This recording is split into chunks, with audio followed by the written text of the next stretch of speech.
for Yamamo, Adjua Mama Kwa Bebra, so Mamunia Maudu Bison, Samoa Yakesi and Yumre, Yabania de Babasum, when you raise so no, or don't fall at the Ate Koyeno, and Gongonsari, Yabia Buano, I mean, some for penny, Jadia Bemamo de Ma, Afro Srasing where you need every Madidicadity, and you may Yabania de Ababasumo, Sompa television, Suni, or Bononia of Mantem Nemoa, Sompa 98.9 FM, and Wasugusu Wutino, say a Bruno Eastia, Techiman Kintampo and Cransa, Sompa 90.7 FM Ekutemo, and a Santamantam and Potaman Nasono, Sompa 93.1 FM Ekrayamo and Yumre, and some Suyane Dosso, Naposo, and ye, Mampenia Yasa to obey in a fufro, Mamperida John Dramani Mamech, America or Mino, and Kitahudie, and the Yonko Fed, and o my Ghana and Temno, or Babi Shemukina, what to him, Niakoswano, more Atokese will be BM. Majority leader Alexander Fanyoma Kenan Sunday Speaker Basui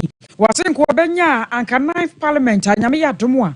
After Frabasha Siano Yura, Speaker of Parliament, one on Anka, one Sanson Tenejum. Observe for Nemra Swage, Fium Honomonua, and this Simra Swage for no July. At the Anake need the crying, set us off for Husika 7 and 2 years over Comrade Swage Fium, na Ode, a Jabel was swimming and Sabojet Yakako 2 women, and no bola Selasa one call. Now, and this Simra Swage for no Japa, Sagana Jume for. A free January, Decosi February, Sientu Amoka, and will be on Fasubo, more in this young Fankobo, MPP for Mono Mobile Lasselassie. Elder former year was so and Sonet Sufrabai.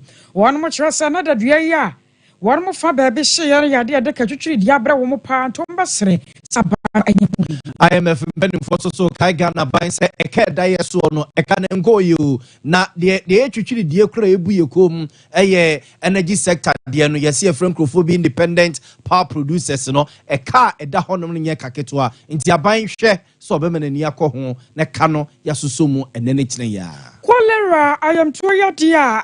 Atia to say I want Toyaman Temonia Tessa to so dear Pino Honman Penny4 at the Assault so now 4 year Honum, one was so a super. Observe for any Afro Pinuan, Yaki Cassie and Yannis Cassia Babia will be an Yumre, Yet Bania Diababesum, or Yen Fassada, and Ma and you may queen. Our 21st clinic with the Sciatica Expert Liberty Conference and our free word, a bus live. Through a herbal sentence, so the 3 o'clock capsules. Ataya Chia so de quarter no yas ascan bium, Ubenya papa, passon patcha die. Now what you ya more was your young forward ya Maria. I don't know what the Abantam Express Group near was an episode to call Mizo and a 5G Yadam Wasia and Santa. Yadam live for Facebook and a YouTuber, one Sabakaya Sompa 93.1. Akosia Eje Wako dear Boating, enemy mene. Nana Yabo Malibia Boga. Observe for Yen Shek has an Asim Freeman Penny Dada John Dramani Mahama, Natsana ye. I was your 4 a.m. Musam de da, say Nanua Batua Ghana for a 2 Santini Wando Gudugu Lai, a German Prancos Miguel Cocotu Yeno, Mampeni Dada John Dramani Mahama, and he has asked by a Fufra, and was also about was to be you. Say what ya patum, a chance or don't follow by Yadum, then the general bosom needed to so Nabatia some Jimo, now was ya dear. Edi omanenim na jatete ni atepone kane ahonchire no mu Ghana fo namu no ye ne eda kwan se ano abrase kakra ede amayen na mampani na da John Dramani mama ja osori a eja wo fie na owo no office ya owo no kwa ena ekwa akochia no okomo na mo omususu omukobo na baso so no ekwa akobo na baso omususu a eja omo ekwa akose ni nkra ekokojampa ema no susu no eko ene oba pani a wo si America ban na nem Ghana mema say eko ni office ya awanka pompere mante mo kokosra no na ensrawani mu no na mampani da John Dramani mama edetunenim se omaye yenkita hudie ene ayonko fa ye ne America mine wo no wo be wo bekoso anu atrem watesa manfo pi na kasa se an wa sha ase de ne tam akwakobo Russia fo die mu a aso ne Russia fo na edidi nkoma a owo opposition nyina no kese Russia mampani no ne no agro wo se enye no kresa wo be obehese omayi ya yonko fa soronko a ye ne America fo afa befie bebre ni no oba be hyemu kina na watrem wasititiru eba na ahonani ho nsensemu a ono be din komo no makoso aso yasene mo se ne abre ne abre no nyina no wo mo eboye no bambo mu so no obepa mu ade afiri wo mo ho ena kwayo se beye na ye be free ye te honom teacher kwabota breso na mekwa afia ko bi gese ekwa so ye kwie ne mu no e America fo ya ena de abefu nim de betimi aboa yen enti yayon kofo de obeshemu kina no ahwese emu betre ne mu susu no emia pa mampani dada John Dramani Mahama. The meeting we had with the SD it gave us a lot of insights and made us understand the level of cooperation between our two countries. And as I expressed to you, we're willing to continue and deepen those relations. Yeah, it's critical even more now than before because of what Ghana is going through, both in terms of the economy and finances, but more importantly even because of the energy sector and knowing the comparative advantage and technology and knowledge that the US has. We want to work closely to see how we can resolve some of the issues in that sector. Of course, we worked on the MCC together, and it's made Ghana's electricity generation sector more resilient than it was before the MCC. As I said, it was just the final part that we couldn't complete together. Luckily, we had the opportunity to discuss with the MCC when we went there to see how we could wrap up that part of our cooperation. And so I think that is something we'll look to start talking about as soon as we come into office after 7th January. Aside from that, on the security front, we know what the issues in our sub-region are. And US has been a long-standing partner in terms of improving our resilience when it comes to security matters. And so we look to continue that cooperation in that space. One of my passions now is agriculture and agribusiness. And we'll look to see how.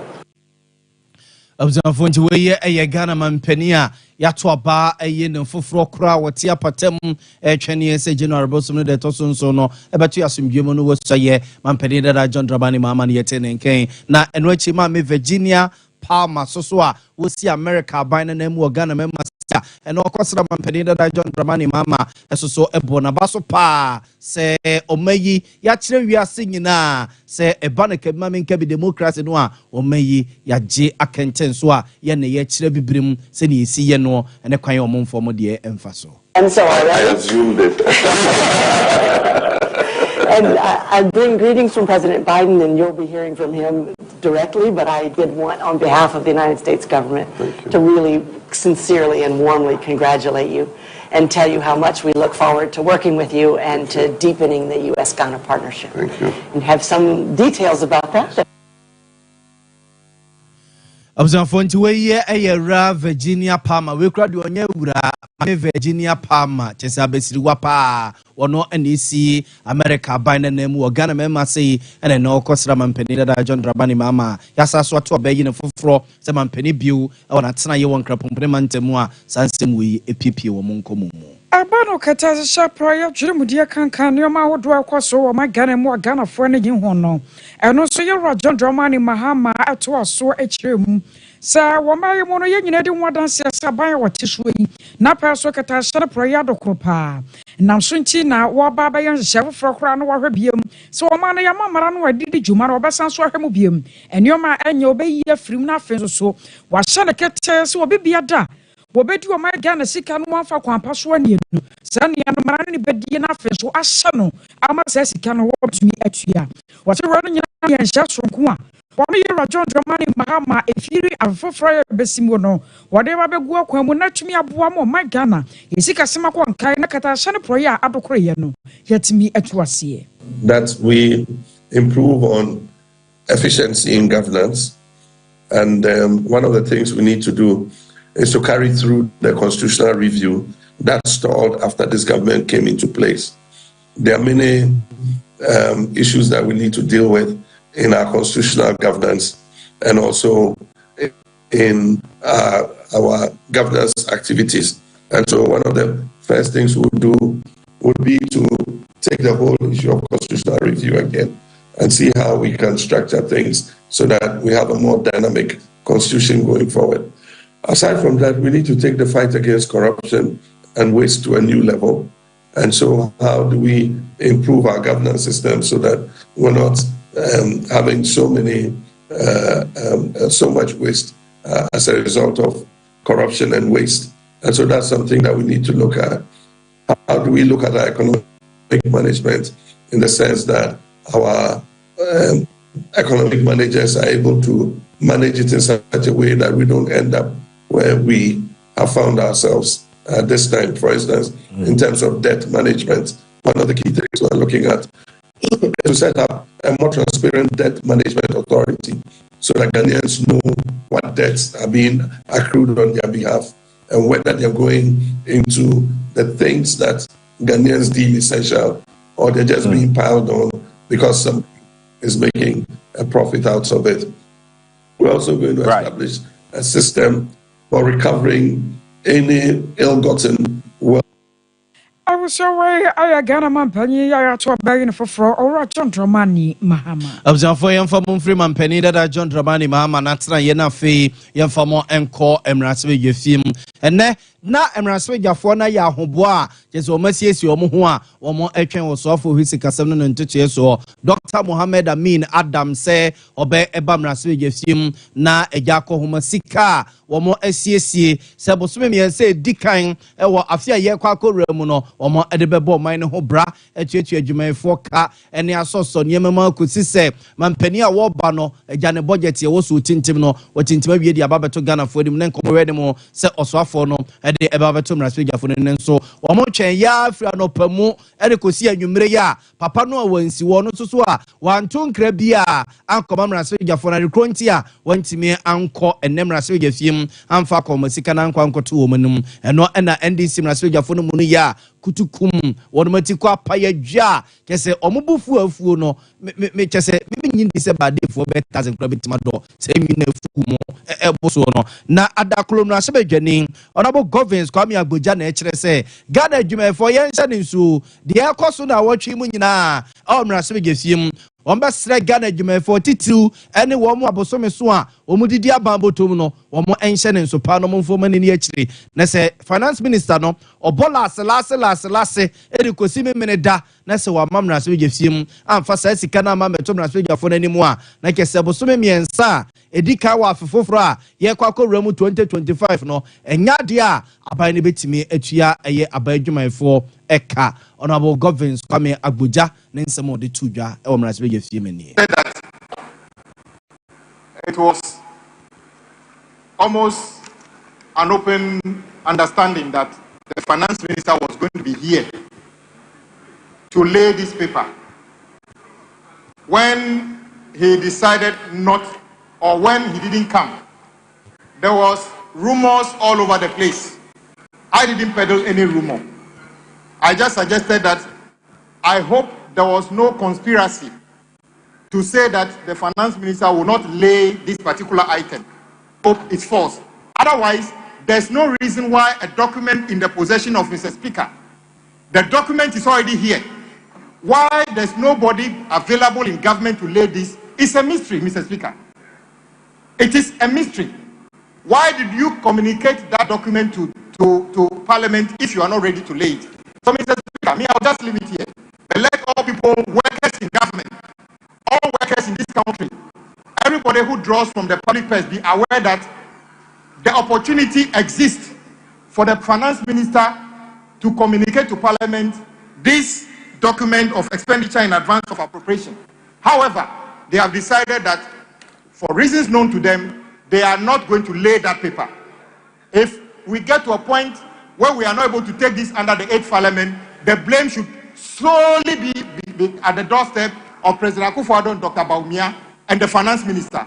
And they should be aware that there are consequences in the Constitution if you fail to discharge your duties, responsibilities placed on you as a public official, and you fail to do it, there are consequences. They should be ready to face those consequences. Mr. Speaker, I leave it here. Observe nti we eye adaklo mraswe dwani honorable Governmental Kwame Agboja ena yete ne nkentu o MPP fo no eya dwembone pa ena abo mutirim na no adakrata bia o ma erebeto o mani mo mraswe gefie mu a enro eda ne manso a o ma ntiase ama MPP fo no eno na ama dwembone so aba MPP fo tirimu na nkene o se so afo hisi kasam no ntoto so ekomraswe gefie mu na nka akomasika bosome miensa edika wa fimu no wode afefoforo nimu no wode kotom na swegafo animu no omo ebola salasi atwetwe ne ho a ene wansi mra swegafie mu no no na ne nsem wode tu dwai ena so amemra swegani honorable osaiche mesabonsu so sorry ye ede anuye koma honorable Governmental Kwame Agboja se ne nsem a woke kan nya adwombone bia ena aba MPP fu tirim ena enye boapaye so ena nam so ma soafo a owesi kasam no ntoto so ene na nkejesi a o masieso mu no wantimi aba mra swegafie ama medidwuma necessary woodie was a bonibia entasa and yamanichi. I think that it must be established. It must be established that the majority party as of now in Parliament, the caucus, has never decided not to lay documents in this house. The chief whip for the minority made that explicit statement that it's been decided by the majority that documents should not be laid in this house. That is a patented untruth. Speaker, then he said, we have decided not to work. Again, an untruth. Mr. Speaker, he then goes out there to say that we have elected since yesterday, decided since yesterday not to work. And yesterday I was telling him that this uncanny ability to establish rumors in this house and proceed on account of rumor is improper. And I saw him gesturing to me that I should go calm on that. And today he proceeds on the same path. It's not right. It's not right. Because you know, somebody made an allegation and we said that the person should withdraw because there's no truth in that. In the meantime, you are the most culpable in these instances. It's not right, Chief Whip. It's not right. But having said so, Mr. Speaker, the finance minister is supposed to bring the documents and present in this house. Mr. Speaker, the document, as you said, was even brought here before the conduct of the elections. It was brought here before the conduct of the elections. And at the time, the leader was pleading. Uzanfonti we ayeso amemrase dwani honorable Osaiche Mensabonsu ena yetene nkenti manso a ena kukuru ye wo mrase gefiem fa finance minister na nkeja mrase gafo na siesie omo ho na omaya ahobo atwe no senka osumi miense dikan 2025 ya ye kwakoromi sikom de bebo man ho bra de mo betuatu adwumayfo kanyina government wo monim no monye ntumu no a wansi ho no ne ho ntokwa na na honorable Osaiche Mensabonsu so no ede nchiremu eba na omochi omomanso ku wieye no Speaker of Parliament mrase gefiem echi amehene Right Honorable Urban Kinso Sumana Bagbin so no ebem emo srem pipi ni NDC fo nyina se omon trase na omon kamum na omon toato adwene so adwene na omonye niamantum na enene kire ya finance minister de mrase gefiem na onfansem no emeto mrase gefo no anim. Say anything. Don't forget, whatever you do it for yourself. I'm really surprised that members have made these statements. It's not good for our democracy. It's not good for our country. It's not even good for the members making these statements. Let's desist from it. There may be good reasons why the Minister for Finance is not here. We only needed information from him through leadership to the House, and we'll understand the situation. We know what is happening. We'll buy our time. When he's ready and he comes to present it, we'll do the good job. It's just expenditure in advance of appropriation. Just 3 months. And so it's not something we can do within a day. We can do it within a day. We just want to be sure that it will be done. And I have no reason to doubt that he will perform his constitutional duty. And so please, let's go on with the other businesses. We discussed this in the morning at conclave, and my understanding was that we're going to do some 2 bills for today. There was effort to get the sponsors of the bill. Observe to where AM Rasmi Gefim Chiami Right Honorable Alban Kinsor Sumana Babina Yetin King. And now, when my soldier fear Cronoa, no majority leader, Alexander Fenyomakin. One also for Sakwan and so boy speaker about Suye Papa Patros, why are there? Ya would dinner home at Dancepa. Now, Alexander Chemua. Next and fish, a crania, speaker of parliament, here are Alban Sumana Bagbin.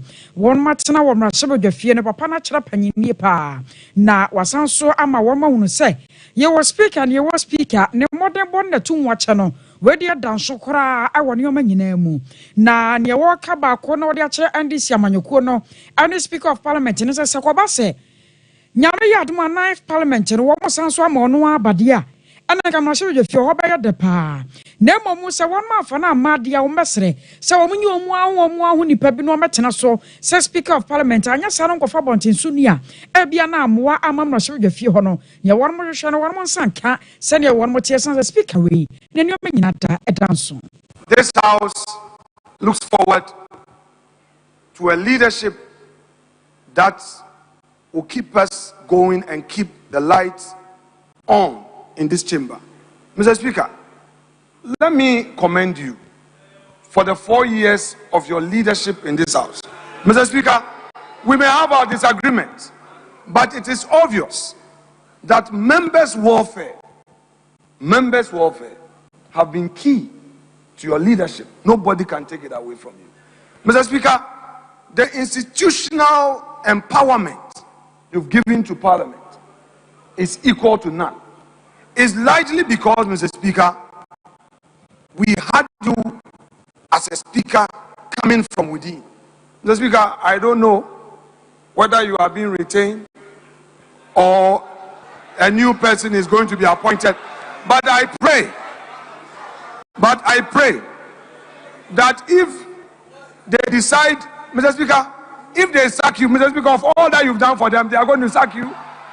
Of all that Mr. Speaker has done for you, you are going to sack Mr. Speaker. We will see, Mr. Speaker.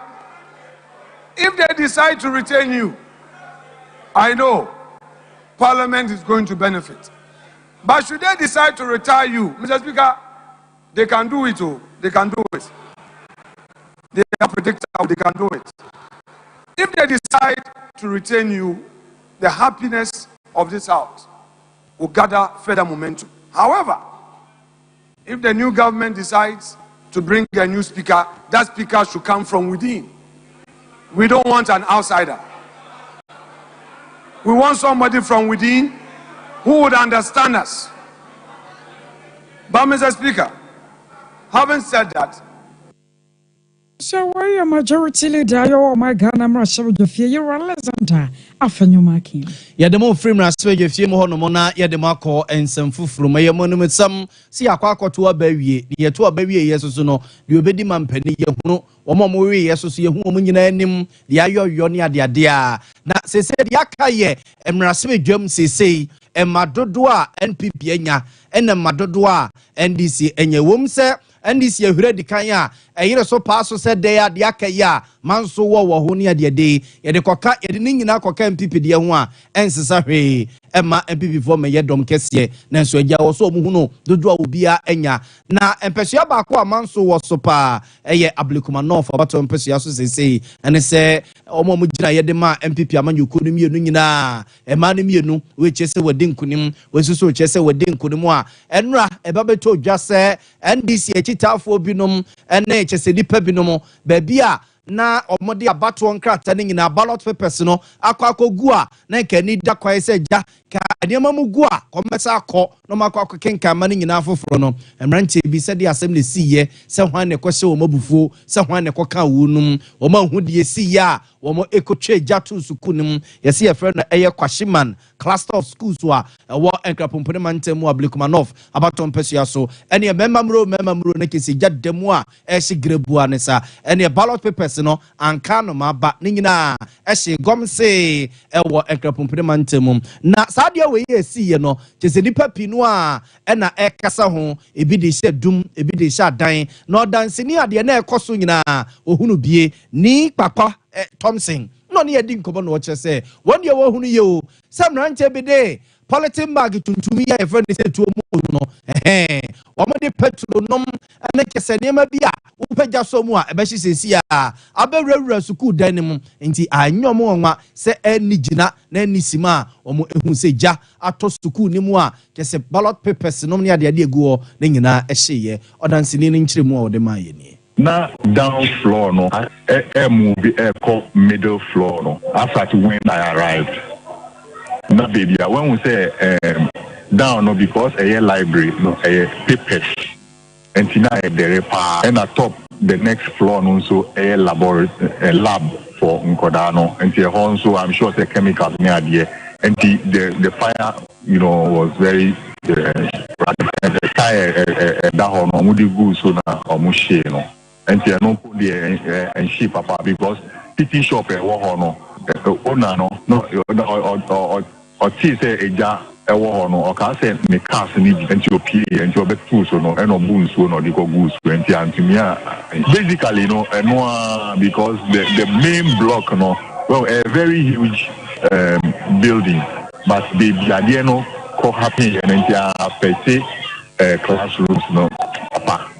So, and basically, it's office equipment at the last floor, then the middle being the lab, and then the down floor now a library. And mainly it is papers and the lab stuff, and then the office equipment at the top. Yeah, get to say obi and no na perspective because Peter Nina me can ni bra penny. See of 3 boys be say omoba na omufa ni fie mu eno o ka kire o say yemfa ho observanti we ye ayarehosam a esiye enra wo kwashiman ewo ablikumanov abato mpeso yaso ena ewia kete wo mo ehye suku nu a ne nyina ye ballot papers ya no mo de akwakugu ho no montia. Arise for change for economic growth. One of us is Yakua. Wamoka and this Yamanyako no ahum. Now, a Mabuno choir, some trophy share more alcohol. Freedom Center, ya one cramantum.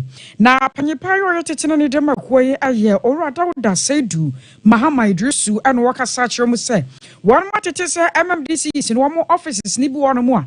And then Panifoya one that no. One must say a barrier of Babatana Konya and this Yabano. One more munya jumanity, one bashasia, set how one more quabishi papa, and what can be ama one more sibribi, at the actual and this yachita for na, and one more penny for set one more money now pa, Sabo, no Rasan and Chinayada, MMDCs, one more officers that would one on the NDC formed by your home. Now one the money coach, we see our cat tower door, and then one more sense and watch.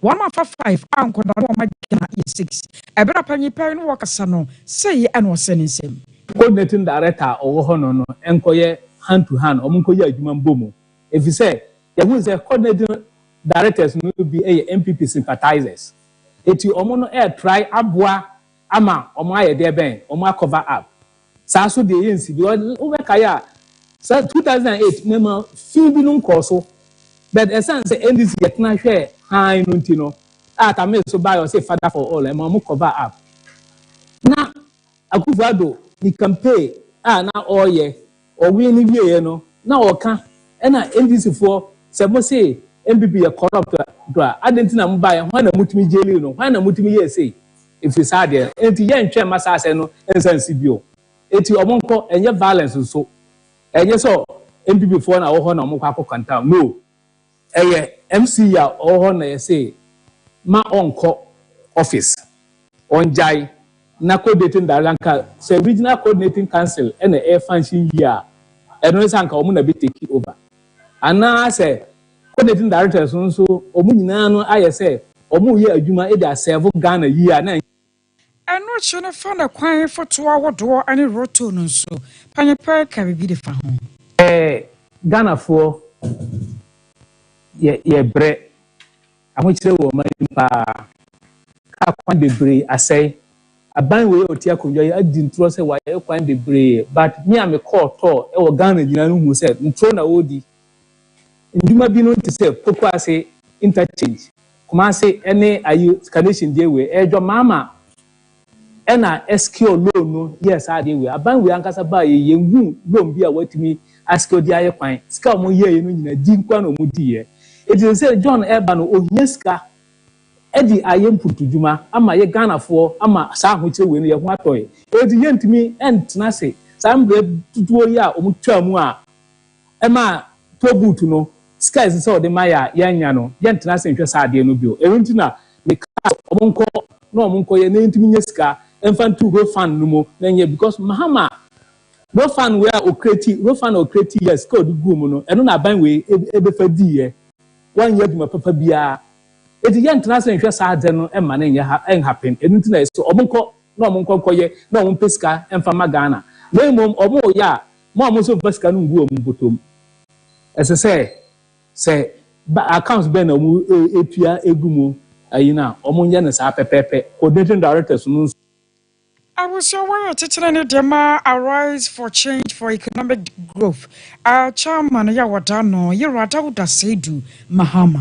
Observe for Safi no Ababeke and why ye come on some television, Yumren, Siaka, and Namasugusua, and Yamuti and Amoshe, Woti and Kawabono, and the Afumantem no more, Sompa 98.9 FM, and Ekute Mo Ewo, say Bono East ya, Sompa 90.7 FM, Ekute Mo Bono East, Techiman and Gransa, Kentamponen and Potamunina, and Asantamanta Mososono, Wasuguso Wuti Sompa 93.1 FM. Yanko Manoso, na Yenu Ra Samson a day, and call and concluding come on. Yata say IMF penning for a Bogana and penning for Coco, say baby or mine Yababi Druno, a Kai dog minus Yasem Keto Titru, a banner one in the Hons and Semenagi sector noir, a canna so pa, in Tiabai, Chang Tuma, in Sinico Sun Sinium, Nekanian Chassie, and to sum Yako Manoso, not Yenu Ra Samson a day, and you come on at your far warning we are IMF penning for the Magana buying. Openuti and can you may Moajo, Emma Wakwaba.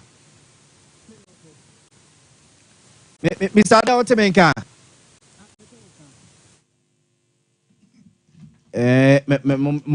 Hena yempe Mr. Day ye na yeni enkomo. Mr. Day Benjamin says the Otemenka. Mo. Say the Yabusane say energy sector hono no IMF for eboy kokui say kane ya doso dodo na binding chantuma nsini yam na yenhwene yenso so kanim na yente kanim famfiri hono no yebusa say independent power producers no any WAPCO West Africa gas pipeline any wo supply gas ne ade ade yakeka bomu a e ka besai ene da hono mu sisi ya ye ka ho asemi wo energy sector we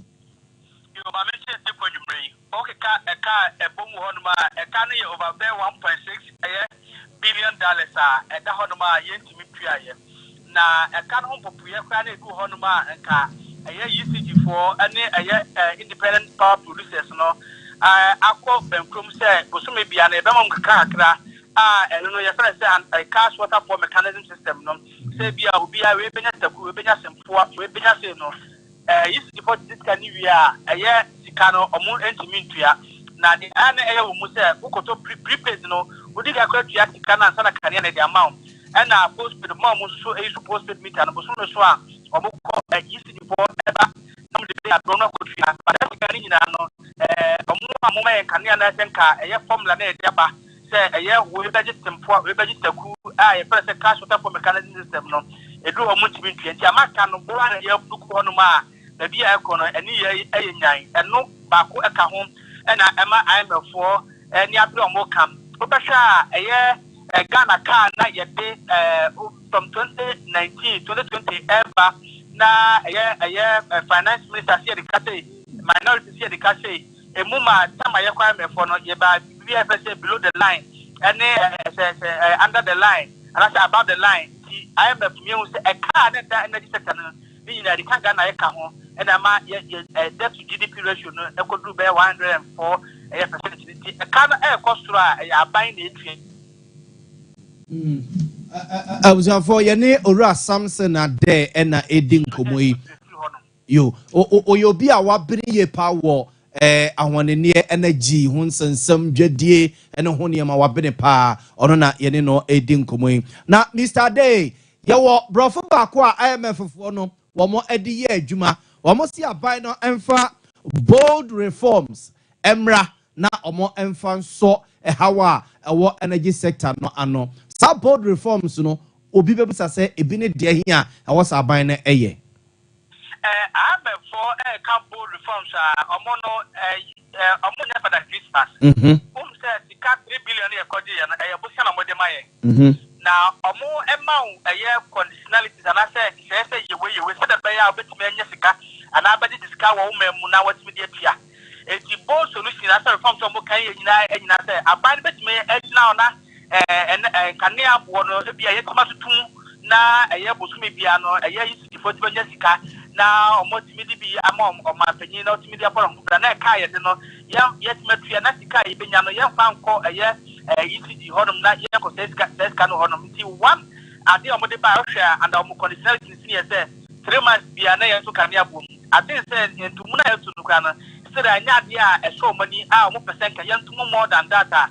And no, one of the best solutions I am more case a bit next year Masikaba na the sector no a year account with the na a year government revenue so no yet me I increase the revenue no and no it's no more kind of best solution no yeah no bibia the one ma yes ebia motimi kase bit mabua the one man ke bit mabua ye extra energy sector levy ata na kan so iska and so na say that what bosia ye this kana ye ko tua bosia na kanti the best solution no say revenue na say electricity be no omuntum se the be ya is vote menyes kakase na ECG for no mojiji sika no ECG for no a omojiji sika nto o ye ntimi nyo mo we won wan si enya wo mo sa na o man mo kasa ECG no I think say ye leadership e wo ECG obi a ile to hono ma obetimi ahwe na ama ECG eka tuturi dia ye bon hono no ebetimi abrase o sha eka omobo hono no about 32% losses from both technical and commercial losses the TNS say ECG for you do dida o man anka do anaso ko hwe so nkotombrewa oba wa toni nyina wios emu enso anase esiane fa esika no de bro ku salon say dia kan wo he o se agira de bia mo 32% agira for you so itimi hunti eno ri ade a ehia kanini obetima ba no say isiseye anase nyemo betimi ato akrama ama sa losses no etimi esko ama ye hwatoy yo Mr. De ma ye na wase anwumre agyankomo we afi ne ya hyase edu ba bi nese ye besa so ahia obi wa ye bebo pono nyame nhira opa anwumre wada agya wanyade amaye Abzafura Samson a day you be a wabini ye power when in your honsensum or call chamber of petroleum consumers here. Abzafo or a research fellow or no more would did key a war a honey and a quackudin comoy. Coke on is area draw Tata Shapa, I got 3 core capsules. I will show you our view. Now Christmas senior day I better dear so ya barra nam to say Bibia I be binam suntino. When you draw papa over to me I don't know why I'm too. We see at your coke when you have a free honum. I have 3 core capsules. Walk or not herba. Dan herba missed in your pedank. I have be sent where one sabakabi. And as a bibiani afraid 0546 107 107 0546 107 107. I express group will say what you would to quite a na pesa oko. I Canada na. I Holland. I US, UK. Baby, I over too far. Now the work could do the here say. When you ever didn't come more. Now one crata Savia the ready diamawo. Visa na ope ticketing and nasa to holidays. The shabi na wako suya, ukwaya juma. I express with diagrams here about war. Kumasia was a flavor runabout. Accra be we Wakaneshi first light 0249 000448 0249 000448 Sompa chade ni near comfort yama busia brana wiedu akato ne brona sa ya chancha achade no ede amako na form sia ne nyanka ede na so de ba Yasefa bibra wate na afe ne kɔ na wiye fa wo manyina ahya wo yam ne bosom paye ne fa bra sa ya mo enchate empaboa books pen eraser beje bibia wo kwankwanza wo Ghana Commercial Bank dining so nya ne wo night market Kumasi Benrom Hotel a mobile money suwa ya na mane ya 0598 559 802 0598 559802 Adini Otawan Media and also Blessed Foster. Yes, we do quad on a sascan beam on so who beam. Says a war my woman and the anatako Asia Yerasi any was your hobby bisa, I was your sascan beam or being scanning mount, Ubenya Sompa Claire life and colored. I was so san say upon the Aniapa, Yabanto see about someone Yamaka Sompa Liberty Conference or no I was your Abasu Yamayatumwa. Remember that year 21st December some an American sano anopano sia keni asase ampanya eda yes madan sie ne fo asedabre twedi ampon waye bia mawo fiti January pem December nyame aye bi pa wo man no yodu boache wono na agina so nyame di fo nyame akwa afi wato nsade afa jonto fo kukudam Mama Esther baby minister Kwame Jeduka ho kwaku jasi Esther nyame che Moses woke o munyina atuatu alaya wo baba boabra na be yenhira 21st clinic one mo yesiatica expert eyo to asentini atwon wade aba na ngro mu hyehyew emu twetwon wo tena se ebue wo sori ebue wa yekase amra bo so ama wo siatica na ha wo na mana wo togu so enso nkane na nya sa na wotie kwai kuma se hwan overseas junction wo be Alpha Radio Oboa second quarters Accra Dome Market Sunyane and Kranza Tachima Robehu 21st too. From Penny one morning commando Montoke Sansa Doctor Fono, Woma be papa Nyadaje, Ewoni Pediano Kwan 0540 311 311 0540 311 311 Mizo and 5G Madaro Menti Christmas Yemu by your debt sans will be a Palibidia Gufia. Wana busua baba cheri ya wonso tobie nefa kogo kwa shon overseas junction ubenya ne doso pomu no watu yie pa na se bebe biata ye ton anode ye nyina waso na hotel emra ye ba be ko race course ni akodi nkomo expect siatica no o nerves na wo to ase na fa wo siremu na fa wo nasia be si ase ho no se ho techema eno ene ye fa ne siatica na etimi bubu o to ase ka wo se dwe wo sirem buje ho ba bia enye na no na 21st clinic ba ye dwuma pa wo mu yenti abaso bo magine wo Ghana ha ene amono ne enya asem ketua wo mu gi international awards ahodo wo mu gi local awards ahodo na anu nso na wo mu bie the only sciatica research and treatment center in Africa bibrim ha no ebi ni ba bia gi 21st clinic nko a wo mu de bibiduro ene besa o yare no masa de machine aka ho eya yare sabia yare bia wutimi de ko ne mama de ba ko a wo magidi wo mu pa no eye sciatica ena stroke nso de kwa diabetes ni hypertension ni ade ni ade Ghana ha ba bia wo mo ho 0540 311 311 0540 311 311 next 21st clinic wo mo ye sciatica expert.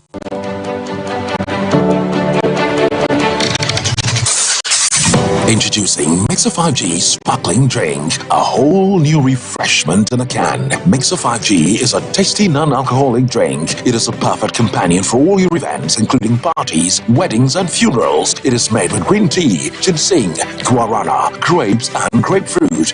Get refreshed with Mixer 5G Sparkling Drink. For bulk purchases, contact 0246 270 221. This advert is FDA approved.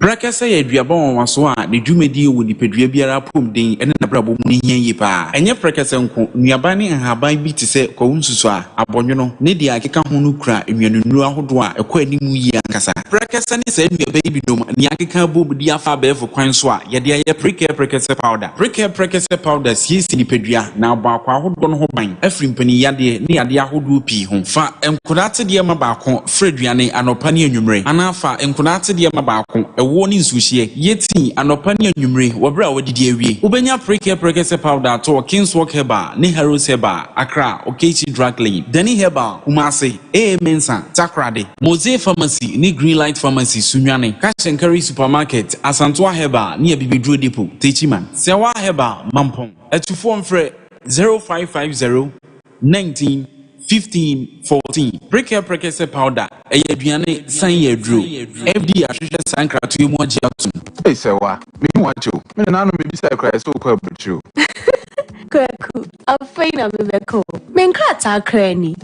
Eni me ma connection man for den kofo sika aduane ne wanya otwedi musa no. Oh, Express Group adarumenti. Akwantu aye for. Opese otu kwan kosua dia. Express Group do be call mine be to say Canada, US, Australia, UK, and Germany. Say a tour na se visiting so Express Group do be call Dubai, Canada, US, Australia, and Germany. Mo amopese mo tu kwan koye adwuma nso obetimi do wako Dubai, Qatar, and South Korea. If you also want to take international tests like SAT, IELTS, TOEFL, GRE, GMAT, they can help you pass easily. They can also help you secure a good job in the UK. You should mention Akwa Kumasi as a flame roundabout Accra so Omo Canadian Press like Tema Omo Community 18 Lashabi Girl Station. For more on my show for you, 055-555-0067 and 0249-000448.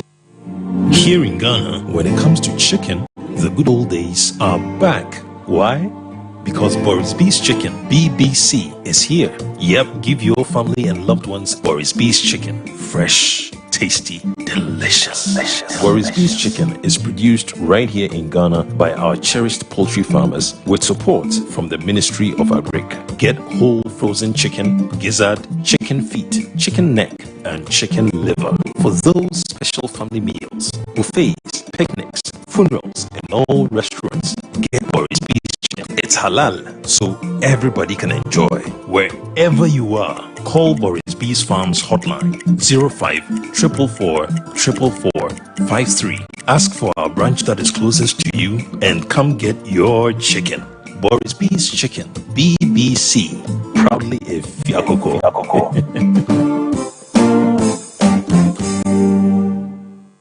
Na ede na ya obayi a oda forma so ne yafunu mu emunumuyin. Oh, Mr. Entry, also yare ya titi mi benfie bi nanso ne yamu nyono da. Se me chew no ahodo amato a me hunu hwea. Ebe ya nwanwa. Minyi se, what also for Haxa capsules. Any Haxa mixture, yanubam kutia osa no bia mano anum. Anka ne ho ato no dadaada. Osa drodi eno Haxa capsules. Any Haxa mixture. Akom ni nchiremu. Osa ye kura eto yefunu ene ensunu mu. Etumi a wo yefunu ekeka wa. Wogire wo ho a enyi. Osa etumi ema wo ye cheko ebra wadidi awie. So how eye osa de a compare Haxa capsules. Any Haxa mixture. Nanum bom na ho ebeto. Pedudu eto a kwa Okanshi Drug Lane. Kumasi Dani Herbal. Takradi AA Mensa. Anafre 020-3822-855. Apinfo, abatanya wama won mofra no fo. Ene mofra woni mfie dumienu enka ho. Haxa capsules ene ne mixture. Osa tamfo. Edie age edwadie nkrato yi atom.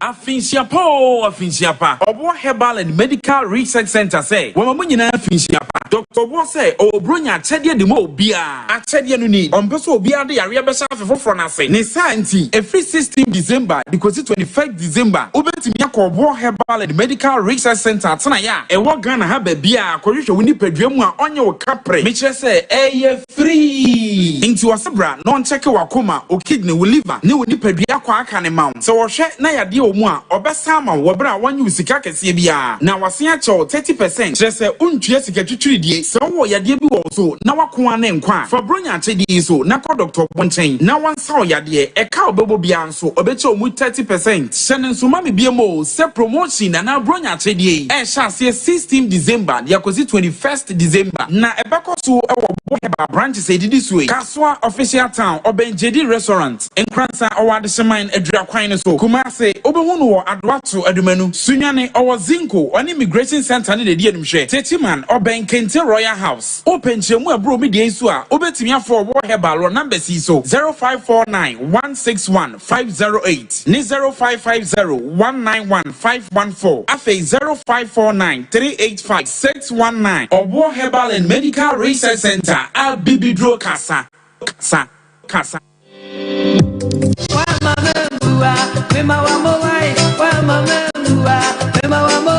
December to remember. Macedonia, Erade, Macedonia. Way annual Thanksgiving Liberty Conference. O my ya we do watch. I really o nyame nam ne so eye amodini ebri. O to is that different food for thought this year na. Any wumpa o nyame nam ne church so. Aye bibia ma wo say. Way eye ya sida etwatso. Liberty Conference December die. Ebeye Fanta Bruta. Yes the ma ye kasa ho no. Ye free David nyom. Oha ene nsom. Echichemu ba. Ye nyina ye preacher ya sida. Ye dia koma o chiridi ampom. Kwamba se yado e wo Jubilee Park. December busome. Nida etoso aduonu ba. Eye memene da anopa no nsia pepepepepe. Ya jomtofo nie. Ye maame Esther Nyameche. Moses okay. Minister Kwaku Jesi. Mama Esther. Minister Kwame Jedu. The resident worshiper. Na sadam. Ye beyi wo nyame aya. Mo stress ani abefia sasia. Me drofo. What if ye the Liberty Conference when the chat wo e wo afie mu na hye onyame nam na ye yeso wo bechi wo bronsa wo bebro no amane di nkukuni ne nkaka akotena da braka wo betena wantumi ntua ne ka na ni akire mu otutu ka na onyame oye ka chiafo no onam sa akwanya iso betia ye ho akanyina na hye ne so say we ye communion wine any breaking of bread direction Liberty Conference December edition. Oh glory, hallelujah.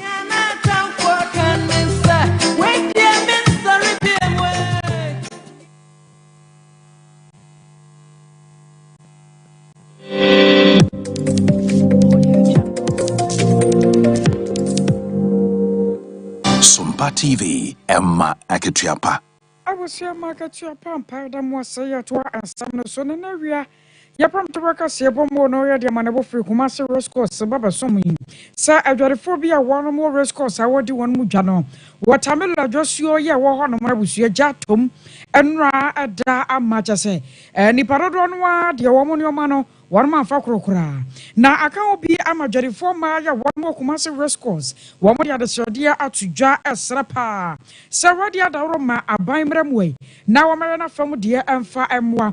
Mammy from more Parawana from dear Fay. Mampany, ya, Sebrea to a bay for Frocra. You're John Drummond in Mahama, and this ya buying. One more soon, one more from dear Senabana Rose Course. A bassan so fun into a pa at the Efra. Now what I'm alone, one more motor, what I'm alone, I will Rose Course. One man Kabamuku, Penipaya, would dear moon. Mamma Naomi, Sarah, one no, and an some chofoka say, Brejano, as she win. Apple grapes, yes, I shared my medical to only could see ya. Fire service for the buyer, because I am a person pretending in us be anyone with me. My baby actually never say we get back to you in any 3 days. Say the breach is a pana boy. Oh, sir, I'm better for no. And you may go to Tamil Nanka say a ton of 400 million. 100 million. Not 500. And you and extra fee, I have 20 million. And back to the other 520. Yes, Canada, no car. And I don't want to go. Anna, Apple, we are not cardiac. Mean to be playing Cabrosson. Mean to be because no, Sako, no, machine, no, what thing. He said, you my baby, won't you? There's any but when Yantina so dear. They say, you did so no naba. Oma show us, because sky, a dear Dumanina, you know, in the edge. was your way. I watermelon sellers association here. Walk my serious course. One more man in the Casa, the mamma, now what me say why. Observe for yen twaso na yen famon consent fufuro mu na enradwo ena beto dwase mampede na nado dan kwaku for ni honi bia esi takrade abonte so titiru ene efian kwanta ban ya sabia yese ene mu hono mu a ena sa honi sie nipa bia kwa kwache se wo mu pekura bu ato atwena ne sa ne na ba ko de yese o matia makade ege se ebudi afiri hono mo na eba seye no ene ye se yemo mpirimpanimfo a eja eba no honi esomfa so ene se ne esi adwuma mo mine fa yene o mukode nkomo professor John Osebobie kane bankrat penia na ohweso amikropon so de ema aban no se udini pa wo kwame nkromesua pomu a oko Department of Industrial Art ya for oye associate professor honoma hona chese wachra dia ansana ode ba be so MC ya sisi wasaso akọ bio na o chese de si ye no ye ni wusam nimgu asesem a endi kwan so man no yesoso sokra obeye saa no na onim botaye ntia saa de ni si o ene mfasodi a edebre oman no ene wo kasai okọ amama bebre a ekọ na ni so a ebra no obu ye saa statue bi sei e de kai wo mo mre bi atwam wo mo payifo bi atwam dibadie bi a obo adie na eboa eba lipa esua de FM se me no kasa se sia yo wa ni se monument me no ko sha tili utaw me no ba so am portable ho a leti bi a kira o se sa da we do ebre we ni esi no based on desire ye de ye na uba statue so a statue ba ye kai eno ba bia asie eno ba bia ebeti bi asie ebwa bi eburu ya ni kaukro etibi fa ne seye papa adoda kwa akofo ado wa payi pay le peso dia sie adisha ba bi ebeja afiri bu ede le beti ya bua bi etibi akoyali si to be la le ewo bu we yira ye adisha de ba ye na obai edi pasha da efesika ekọ bia ko hwe monument Observe we Professor John Osebobie and yetene nka we yamra na oni o manhene ya wadu wache di nkomo na wade ache bi adwumade so I will say kwa man so ne ne man boni Evans ana kwa kodi enkomo fra toye mantamu na ya tesa kwalera yem to ya de ya yini tie awa toye mantamu ntire nei atosedre dodo no won man panyifo de so atoso sanse won wo chem se wo ma atoso dia ya ton we doma so no emu a mu chemu aduokono ensia 96% die dodo no ya na nya ebi ma propro bi ma sese jese na kwan so mo fa so a won mo ya no aya na ensada entwaye na ya kwai na ne Evans nkodi nkomo Evans madwe boya mu ai sana to ma ntemu kolera de ma se bi kro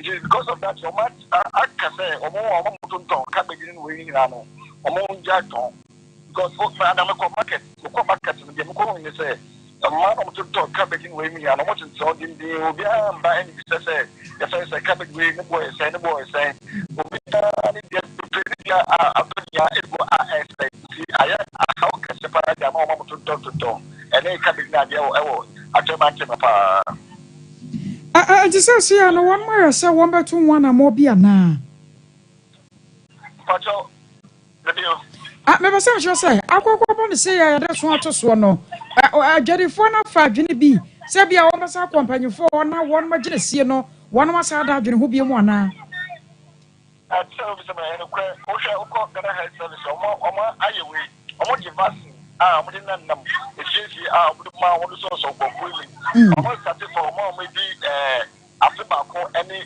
prefer omo give vaccine any nam bi a o da ma ai kama ya no I be ewo person travel temati center for more aji vaccine and nam mo so go fully seven ya COVID-19 na ewo vaccine na mo ya petrol Yo. Evans yɛdase ane wɔma ne yɛbɔ abusua ma ne bɔni a wɔto yɛ nkrɛfrɛ atɔ yɛ mantamu ɛne yɛtɛ ne nka na yɛnyina so na yɛmfa nsɛm no ɛnsi kokɔfrɛ no kagyando akɔsua so mmoa yɛ Grace Buzi ɔwɔ asante yɛboa bɛne